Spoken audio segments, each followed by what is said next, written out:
지난 시간 하늘에서 온 자, 곧 인자 외에는 하늘로 올라간 자가 없다.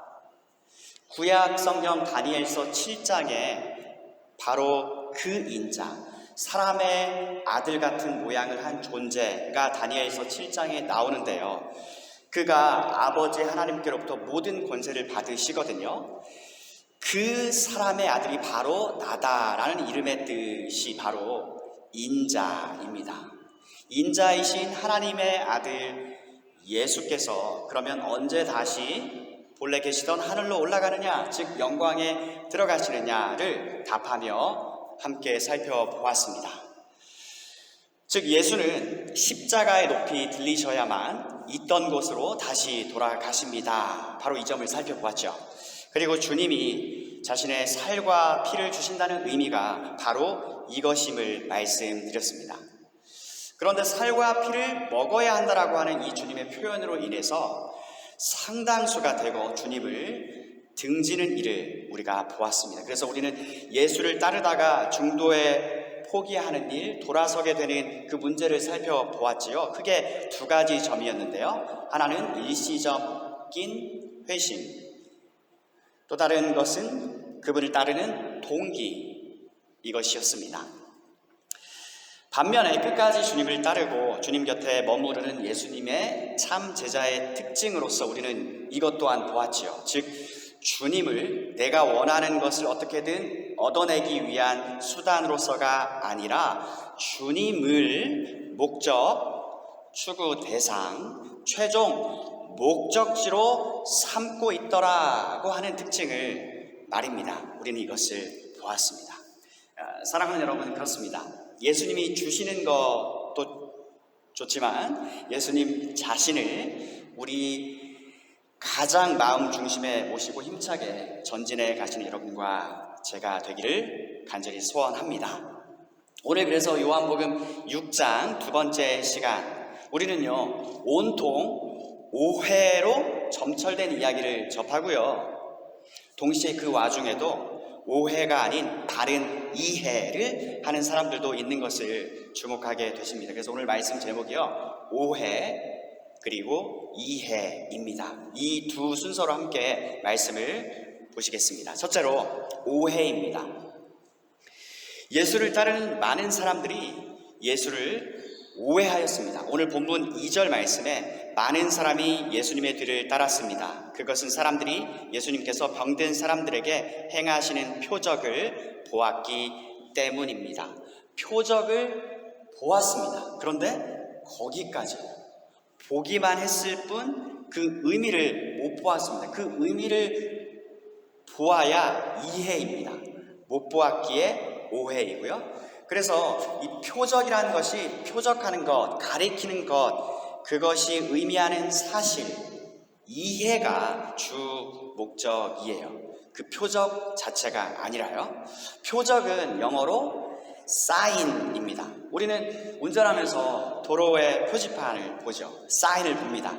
그 사인을 통해서 우리가 가려는 목적지에 도착하는 데에 도움을 받습니다. 마찬가지로 예수님이 하시는 일을 가만히 보면요, 이 일들이 보여주는 진짜 의미, 즉 참된 이해에 이를 수가 있으세요.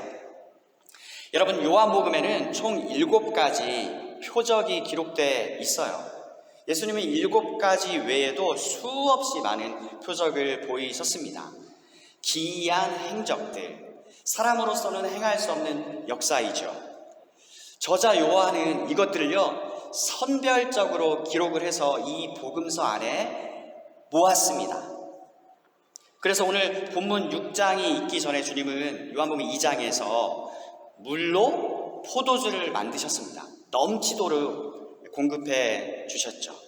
4장에서는 왕의 신하의 아들, 죽어가는 아들을 고치시었는데요, 그것도 아들이 있는 곳과 한참 멀리 떨어진 곳에서 말씀 한마디로 말입니다. 네 아들은 살 것이다. 저희가 잠시 여기서 멈추고 묵상해 볼 일이 있는데요, 세상 끝날에 주님은 다시 오셔서 내가 만물을 새롭게 하노라, 이 한마디 명령을 하실 것이에요.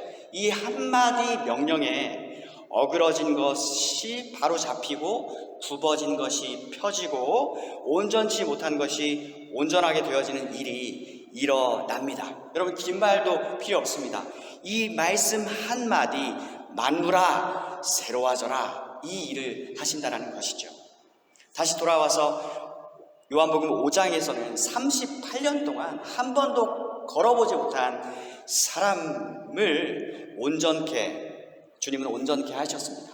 낫기를 원하고 말씀하셨어요. 일어나서 당신의 침상을 들고 걸어가시오 말씀하시자 그 즉시 그는 자리를 털고 일어섰습니다. 온전케 되었습니다. 이미 7개 표적 중에 3개가 소개되었는데요, 기가 막히도록 놀라운 이적입니다. 오늘 본문 6장에는 2개가 더 소개되고 있습니다. 그래서 제자 요한이 주님이 행하신 표적 모두를 낱낱이 일일이 다 소개를 안 했을 뿐이지, 사실 주님은 가는 곳마다 이 같은 놀라운 이적을 행하셨습니다. 하나님이 보내신 아들 메시아가 아니고서는 행할 수 없는 바로 그 표적들 말입니다. 그런데 여러분, 이뿐만이 아닙니다. 요한복음에는요, 하나님의 메시아로서 예수께서 행하시는 일들 외에도 예수님이 자신을 가리켜서 누구인지를 진술하는 선언이 역시 7가지가 나옵니다. 예를 들어서 나는 참 포도나무다. 예수님의 참된 제자들을 가리켜서 너희는 포도나무에 붙은 가지들, 즉 내 가지들이다. 나에게 연합되어 있다. 다시요.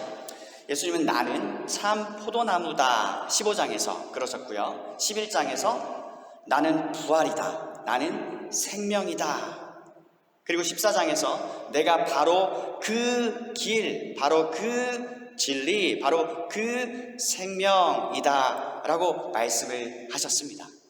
이 같은 자기 자신이 누구인가를 진술하시는 내용이 오늘 본문에는 어떻게 나타나고 있습니까? 나는 생명의 빵이다.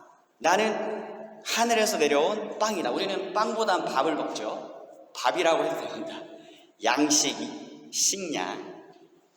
나로 말미암지 않고는 내 아버지께로 올 자가 없느니라. 아까 예수님이 바로 그 길, 그 진리, 그 생명이라고 할 때 이 말씀을 하신 분이에요. 그래서 하늘에서 내려온 빵이다라고 말씀하신 거고요. 그런데 이들은 오해하였습니다.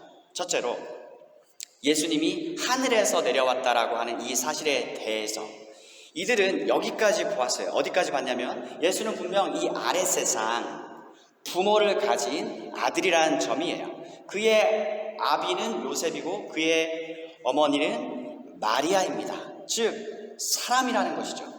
여러분, 역으로 여쭙습니다. 만약에 예수님이 그냥 사람이시면 예수님 계속 따를 이유가 있을까요? 저는 안 따를 것입니다. 그러나 그분은 성령으로 잉태되어 동정녀 마리아에게서 나시고입니다. 사랑하는 여러분, 예수님은 누구십니까? 나는 하늘에서 내려온 생명의 빵이다. 예수님 자신의 말씀입니다. 본문 51절에도 나는 하늘에서 내려온 생명을 주는 빵이다. 누구든지 이 빵을 먹으면 영원히 살 것이다. 내가 줄 빵은 나의 살이다. 내 살은 세상의 생명을 준다. 아래 세상에 생명을 준다. 이들 유대인들은 오해하였습니다. 둘째로 뭐를요? 52절에 이 사람이 어떻게 자기 몸을 우리에게 먹으라고 줄 수 있겠는가 하고 말입니다. 그런데 더 놀라운 것은 예수님은 지금 없는 말씀을 하신 게 아니고요, 말이 헛나온 것도 아니고 실수로 하신 것도 아니에요. 53절에 진실로 진실로 내가 너희에게 이르노니 너희가 인자의 살을 먹지 않고 또 인자의 피를 마시지 않으면 너희 속에 생명 즉 영생이 없다. 54절 나의 살을 먹고 나의 피를 마시는 사람은 영생 곧 하나님의 생명을 얻는다. 나도 그 사람을 마지막 날에 부활시킬 것이다. 여러분, 주님이 아버지께로서 받은 뜻이 무엇입니까? 39절에 기록이 되어 있는데요. 나를 보내신 분의 뜻은 아버지께서 내게 주신 사람은 단 한 명도 잃지 않고 마지막 날에 그를 부활시키는 것, 바로 이것입니다. 다시요. 아버지께서 내게 주신 자 중에 한 명도 잃지 않고 마지막 날에 다 부활시키는 것, 이것입니다.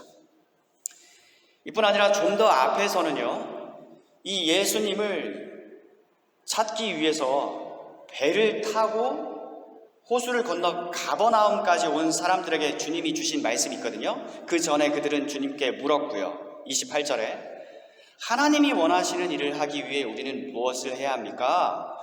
29절 우리 주님 말씀입니다. 하나님의 일이란 바로 하나님께서 보내신 사람을 믿는 것이다. 하나님께서 보내신 사람을 믿는 것이다. 하나님이 보내신 사람은 바로 예수님 자신이십니다. 그래서 인자는 스스로 온 게 아니라 아버지께서 보내셔서 오셨고 아버지가 하신 일을 한다. 아들에게 주신 아버지의 일은 다시요, 아버지께서 내게 주신 자 중에 한 명도 잃지 않고 마지막 날에 다 부활시키는 것입니다. 33절에 하나님의 빵은 하늘로부터 내려와서 세상에 생명을 주는 것이다. 그러자 사람들이 하는 말이요, 선생님, 이 빵을 우리에게 항상 주십시오. 지금 사람들이 두 번째 오해한 얘기를 지금 보고 있는데요. 지난 시간 요한복음 4장에서 사마리아 여인이 하는 말, 선생님, 그런 물이 있다면 제게 주십시오. 이거랑 완전 똑같죠. 그래서 다시는 목마르지 않게 되어 이곳에 또 다시 물길러 오지 않아도 되게 해주십시오. 얼마나 유사합니까? 똑같습니다. 그때 그녀가 한 말이 보여주는 것이 무엇입니까? 그녀는 아직 육에 있는 것입니다. 그죠? 영적 어둠에 있는 것이에요. 예수를 하나님의 아들 그리스도로 믿기 이전 상태입니다.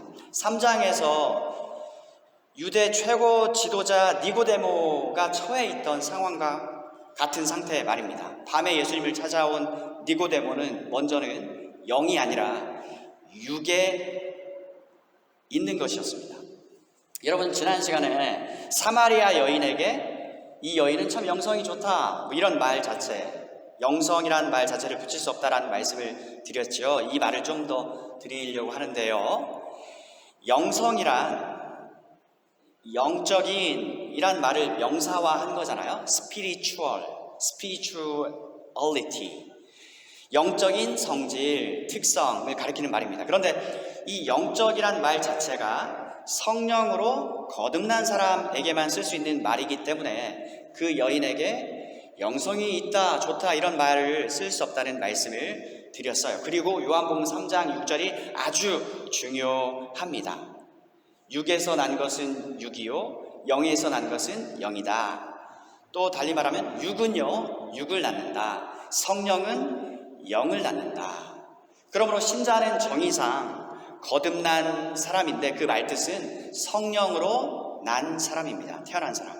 하나님께로서 난 사람, 위로부터 난 사람, 위에 속한 사람, 즉 하늘에 속한 사람, 신령한 영적인 하나님께 속한 사람, 영에 속한 사람, 성령께 속한 사람 다 같은 말이에요. 소속이 아래 세상이 아니라 위 소속이란 말씀이에요. 그러니 그녀가 종교적 관심을 가졌다라고 말을 할 수는 있더라도 그녀이든 누구든 거듭나기 전에 영에 속하지 않은 사람을 가리켜서 영성이 있다, 좋다 이런 말을 성경은 쓰지 않는다는 말씀이었어요. 제자 예수님 말씀 요한복음 3장 6절, 사람이 육체적으로는 그의 부모로부터 태어나지만 영적으로는 성령으로부터 태어난다. 여러분 또 이런 말씀도 들어보셨죠? 그리스도인은 그리스도인인데 육적인 그리스도인 이런 표현을 쓰는 것을 간혹 듣게 되시는데 이 말도 맞지 않는 말이에요.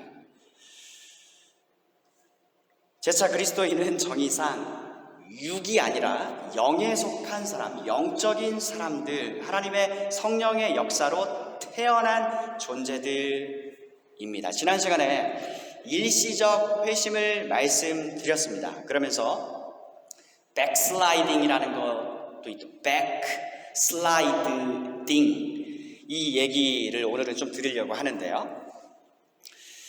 이 신자의 삶, 그 믿음 전체 여정을 이렇게 산에 오르는 여정으로 비유를 한다라고 했을 때에 예수를 믿는 사람이 중도에 잠시 뒤로 자빠지거나 물러가거나 방황을 하는 수가 있습니다.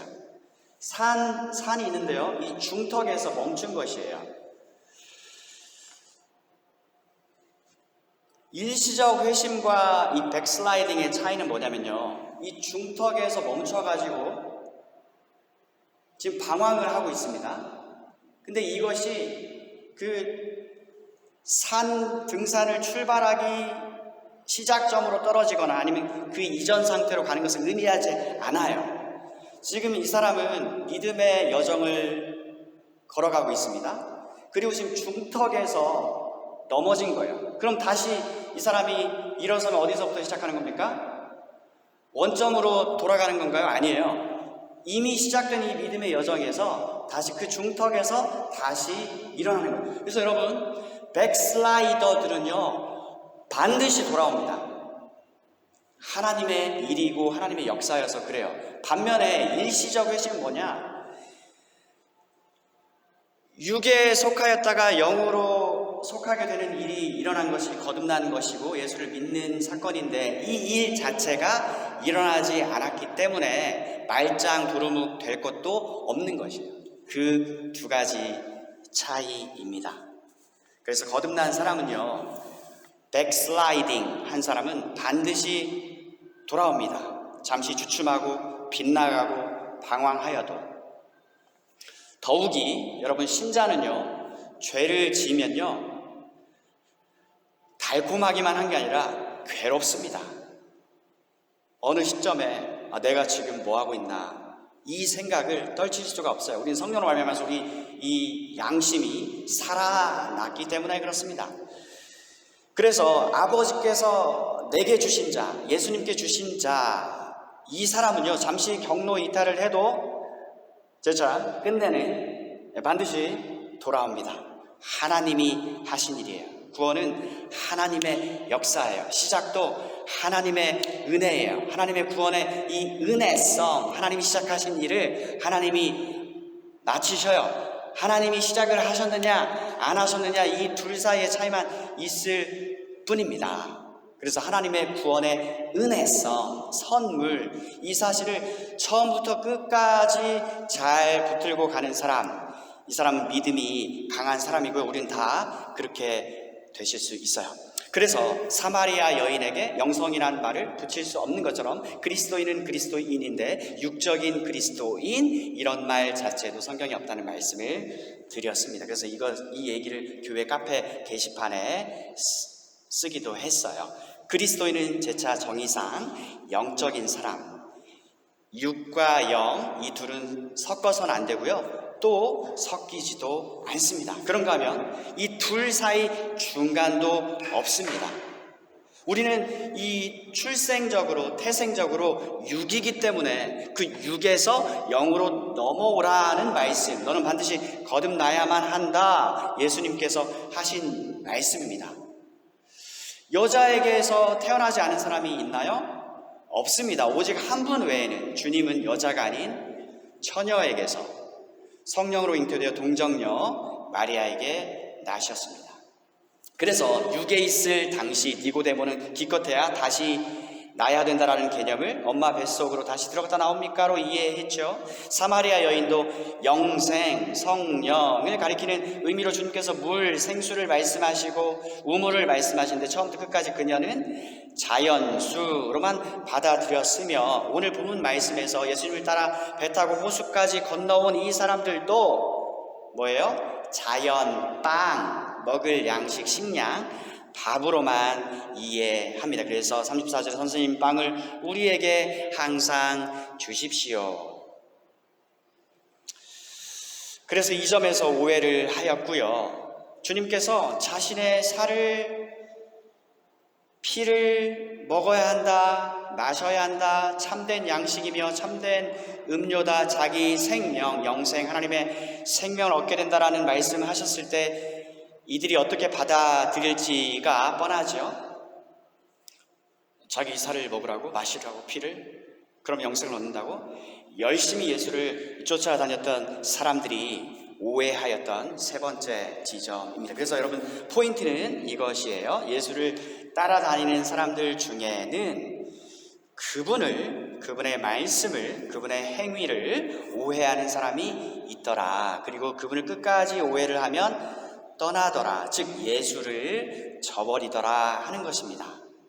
곧바로 이어지는 포인트, 하지만 그러나 모두가 다 오해하지 않더라, 이해를 하는 사람도 있더라입니다. 사랑하는 여러분, 참 제자는요, 그래서 끝까지 주님을 안 떠나더라입니다. 마치 그들을 먼저 불러주신 주님이 그들을 절대로 떠나지 않듯이 그들도 주님을 절대로 결코 떠나지 않더라입니다. 마치 가지가 나무에 붙어있듯이 이 둘은 영원히 끝까지 함께 같이 가더라입니다.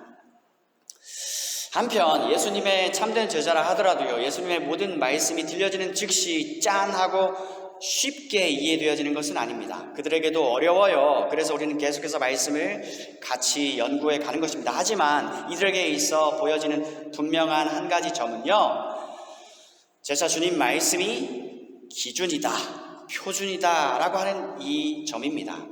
그러므로 주님 말씀을 내가 당장에 이해 못하는 것이 우선이 아니고요, 주님이 진리이고 표준이기 때문에 우리는 그것을 이해하고자 노력을 합니다.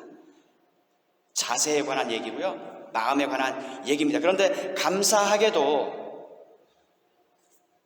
주님은 성령을 통해서 우리로 하여금 깨닫게 해주시고요, 또 이 본 복음서 저자 요한이 설명을 주면서 우리 이해를 돕고자 충성되게 가이드를 해주고 있어요. 여러분, 한번 역으로 생각해 보십시다. 주님의 말씀을 문자 그대로 받아 보시자는 것이죠. 성경 어디에도 주님 살과 피를 구에다가 먹음으로써 영생을 얻었다라고 하는 말씀이 없습니다. 그죠? 만일 구원이 그렇게 얼어진다라고 한다면 유력한 후보는 주님 곁 11제자인데 그들은 주님의 살과 피를 마시지 않았습니다. 세상에 이런 사람은 없습니다. 주님 몸은요, 곧바로 죽은 다음에 무덤에 안치되었죠. 주님 피는 땅으로 쏟아졌습니다. 물과 함께. 저자 요한이 직접 자기 눈으로 이 점을 목격했습니다. 요한복음 19장 33절 이하 말씀인데요, 군인들이 예수님께 갔을 때에 그들은 예수님께서 이미 돌아가신 것을 알고는 그분의 다리를 부러뜨리지 않고 창으로 예수님의 옆구리를 찔렀습니다. 바로 피와 물이 쏟아져 나왔습니다. 이것을 본 사람이 증언한 것이니 그의 증언은 참됩니다. 요한이요, 그는 자기가 진리를 말하고 있다는 것을 알았습니다. 제자 주님 말씀은 진실하고요, 그분을 증언하고 있는 주님 제자 요한의 말 또한 우리는 참되다고 믿습니다. 그래서 요한복음 19장 39절 하반절, 요한이 이렇게 말한 것은 여러분들도 믿게 하려는 것입니다. 이 요한복음 전체 기록 목적도 함께 보실까요? 요한복음 20장 30절 31절인데요 이 책에 있는 표적들을 기록한 것은 여러분들로 하여금 예수님께서 하나님의 아들 그리스도이심을 믿게 하고 그분을 믿음으로써 생명을 얻게 하기 위해서입니다. 즉 예수를 믿음으로 생명을 얻으라고 기록했습니다. 잘 아시는 구절, 요한복음 3장 16절, 하나님이 세상을 이처럼 사랑하사 독생자를 주셨으니 그의 아들 예수 그리스도를 주셨으니 이는 그를 믿는 자마다 멸망하지 않고 영생을 얻게 하려 하심이라. 믿는 자마다 영원히 멸망 않고 영원한 삶을 얻는다입니다. 그분의 살과 피를 먹음으로써가 아니라요, 그리스도를 믿음으로써 영생 곧 하나님의 생명을 우리는 얻습니다. 그래서 주님의 살과 피를 먹는다는 이 말 뜻은 예수가 바로 하나님의 아들 그리스도이신 사실을 믿는 것입니다.